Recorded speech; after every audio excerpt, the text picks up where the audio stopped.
Na kusalimu asubuhi ya leo kwa upendo wa Mungu aliye hai. Nikukaribishe kwa ajili ya neno la uzima. Ujumbe wetu unasema yuko mmoja Mungu amemweka kwa ajili yako. Ayubu sura ya kwanza mstari wa 16. Huyo alipokuwa ingali akinena, akatokea na mwingine na kusema, moto wa Mungu umeanguka kutoka mbinguni na kuwateketeza kondoo na wale watumishi na kuangamiza. Mimi peke yangu nimepona, mimi tu kukuletea habari.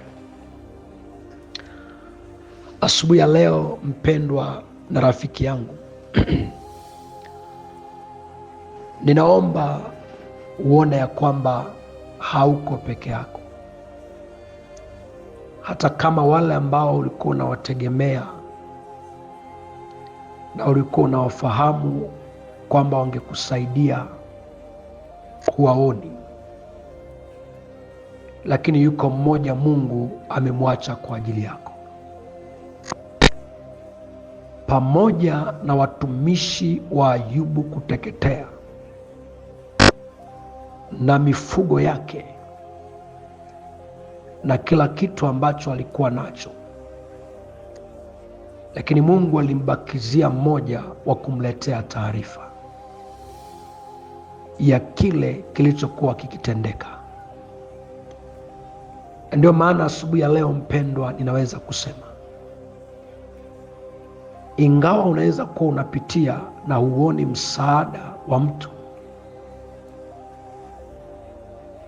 na ukafikiri wale ambao ulikuwa umewategemea wangekusaidia au kusaidii, lakini Mungu aliye hai unayemwabudu ana mtu kwa ajili yako. Inaweza kuwa humuoni kwa wakati huu, inaweza kuwa umeomba sana, lakini yuko mtu kwa ajili yako. Elia alipokuwa kwenye kile kijito alifikiri yuko peke yake, lakini kumbe kunguru alikuwepo kwa ajili yake, ili kuhakikisha anavuka lile jaribu, anapita kile kipindi. Yuko mmoja Mungu amemuinua ili akuvushe kipindi unachopitia, akushike mkono katikati ya dhuruba ili uweze kuvuka ng'ambo nyingine. Na kijito kilipokauka, Elia akajua amekufa,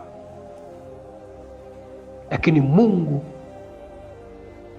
alimweka mwanamke wa Sarepta. Asubuhi ya leo naacha niseme, yuko mmoja Mungu amemweka kwa ajili yako, kwa ajili ya utumishi. Ayamkini katika huduma wote ambao ulikuwa unawategemea wameondoka. Ayamkini katika maisha wote wameondoka, lakini hawataondoka wote. Yuko mmoja Mungu anakubakizia ili awe faraja kwako, ili akutie moyo, ili akuinue. Sikiliza asubuhi ya leo, Naomi alipofiwa na mume na watoto, akabakiwa na wale wanawake wawili, akaagana nao, lakini mmoja aitwaye Ruth akasema, sitaondoka. Hata kama ungenisii niondoke, siwezi kukuacha. Mungu alimuinua Ruth kwa sababu ya Naomi, ili amtie Naomi moyo katika maumivu aliyokuwa nayo, awe faraja yake. Nami niseme asubuhi ya leo, Mungu atakuinulia usiyemjua, awe sababu ya furaha yako, akufikishe mahali Mungu anataka akufikishe. Wapelelezi walipoingia Yeriko, ni karibia waangamizwe, lakini Mungu alimuinua Rahabu kwa sababu ya wapelelezi, ili kutimiza kusudi la Mungu. Mungu anaweza akatumia chochote kwa ajili ya kufanikisha kusudi la Mungu ndani yako. Yuko mmoja aliyesimama kwa ajili yako. Elia anasema, nimebaki mimi peke yangu, nabii wa Bwana. Lakini sauti kamjia kwamba kuna wengine wapo, lakini akiangalia naona amebaki mwenyewe. Wakati Joshua anapigana vita, akaona kana kwamba yuko mwenyewe. Akatokea jemedari mmoja, akawa anapigana vita upande wa Joshua, na Joshua akamuuliza, wewe ni nani? Uko upande wangu ama upande wa maadui? Yule mtu akamwambia, niko upande wa Bwana. Maana yake, kama niko upande wa Bwana, niko upande wako. Daudi anasema tangu alipokuwa kijana mpaka amekuwa mzee, hajawahi kumwona mwenye haki ameachwa. Nataka nikuambie mpendwa, asubuhi ya leo, haijalishi unapitia magumu, misukosuko, hauoni msaada kwa mwanadamu, wamekusahau kama walivyomsahau Yusufu, lakini yuko Mungu anayekukumbuka. Yuko Mungu asiyekusahau. Yuko Mungu anayeweza kuleta faraja juu ya maisha yako.